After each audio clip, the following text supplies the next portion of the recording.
Well, guess what? You can go to Angel Fire this weekend. It's opening up for the summer, and the resort will donate 10% of the weekend's proceeds to the Northern New Mexico Firefighters Fund to help fight forest fires. It's really good news. Angel Fire offers something for everyone, including a bike park with over 50 miles of cross-country and downhill trails. There's golfing, there's tennis, fishing, hiking, and New Mexico's only zip line tour, which is one of the highest in the United States. For more information or to make reservations, you can visit angelfireresort.com. I still have to get the nerve to do it. I've always wanted to. Yeah, you have to. It's I know so you did it, fun. right? I did it last summer. I can't wait to get back up there again. You really can't? It's a blast.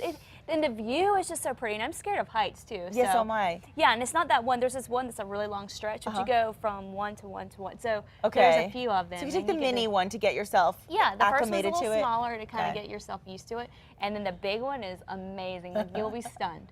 I it's have cool. to You try have to check it out. It's got to be on the bucket list of things to do once in a while. And I can't wait to get mountain biking up there too. Lots of adventure. Albuquerque is just such a fun place. In fact, it's actually the 9th overall best mid-sized American city of the future. That's according to Foreign Direct Investment Intelligence. Right. FDI looks at cities from all over the Western Hemisphere and scores them according to their economic potential, human resources, cost effectiveness, infrastructure, and business friendliness. So nice. Other cities to make the list include Quebec City, Canada, New Orleans, Louisiana, and Richmond, Virginia, to name a few. I've been to a few of those places. We ranked up there, huh? We're way up there, absolutely. I like out of all those places, though, I still like ours the best.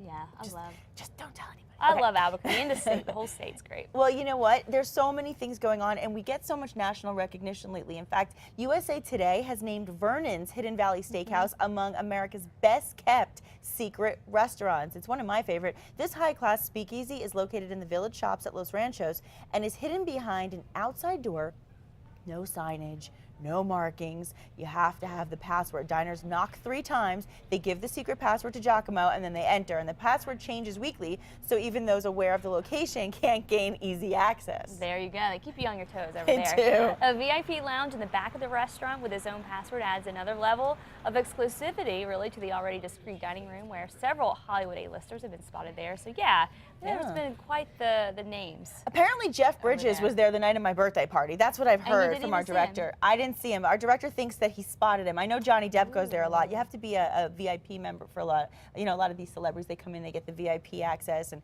then they get a little more privacy. But it's a really great place, and there's a lot of different areas that you can kind of enjoy. Yeah, so beautiful. Whether it's the patio or the jazz area, And the good food. and always good music too. Yeah. And that's that. All right. Well, Oscar winner and humanitarian Angelina Jolie has revealed that she had a double mastectomy after learning she carried a gene that makes it extremely likely that she'll develop breast cancer.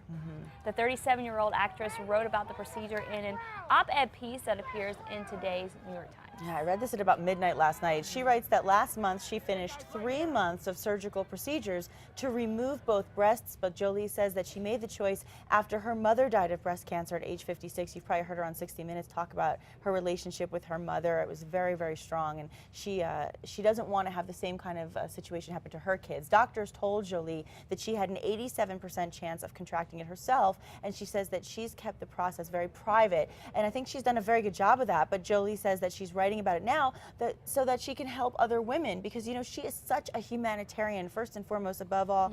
You know, she's an actress, a model, a mother, a wife, but she is always an amazing ambassador to our country as far as being a humanitarian, doing good things for the world, not just our country. And right. And that's, gosh, and we're talking about technology, things getting high tech. I mean, and now you're able to detect a gene that says you 86% likely to get breast cancer. Yeah, and now she's less than 5% because of this. Yeah, that's a big deal. It's a very big deal. Think about. I give her a lot of credit for coming out and talking about it, and she's a very brave woman. And she said that her husband Brad Pitt was by her side for every single minute of the surgeries. And she said you have to have a supportive partner. You sure do. And we're going to talk more about that tomorrow on News 13 in the morning. We're going to talk to a doctor about that whole process. Oh, really? Yeah. Okay, it's pretty interesting. Definitely have to check that out. All right, now let's talk about something really super happy. I know people are going to be really excited about this. Jack Bauer fans rejoice. Fox has confirmed it's bringing back the long-running hit 24 next May.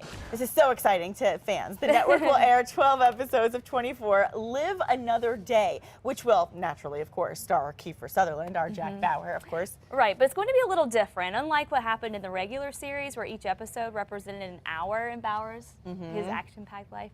Well, the new version is going to jump around a day. That's why it's called the day in there. The whole 24. The whole 24. So kind of cool, right? My parents are the biggest Jack Bauer fan. My dad thinks he is Jack Bauer, Really? so I wonder they're if it'll so be happy. as good or if it'll be better. We'll have to see. Oh, I'll definitely be I can't watching. believe they're bringing it back, but they are.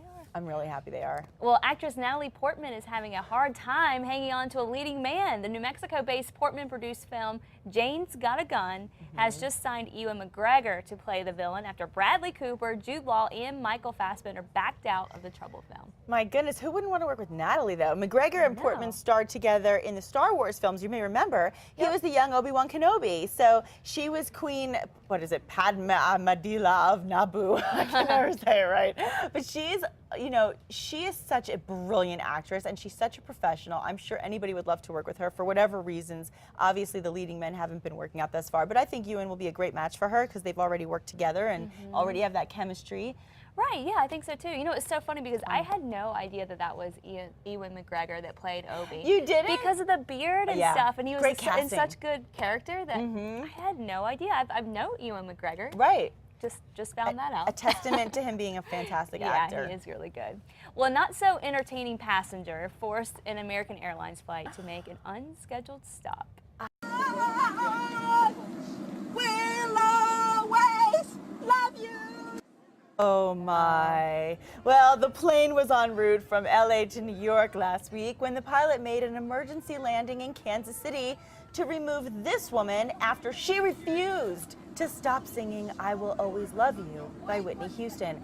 Listen, I've been known to sing a few times in my life, maybe at times where people didn't want me to be singing, but if I was on an airplane, I don't know that I would go That's like that a bad powerful. dream. That's like when you get the song stuck in your head, except in a bad voice.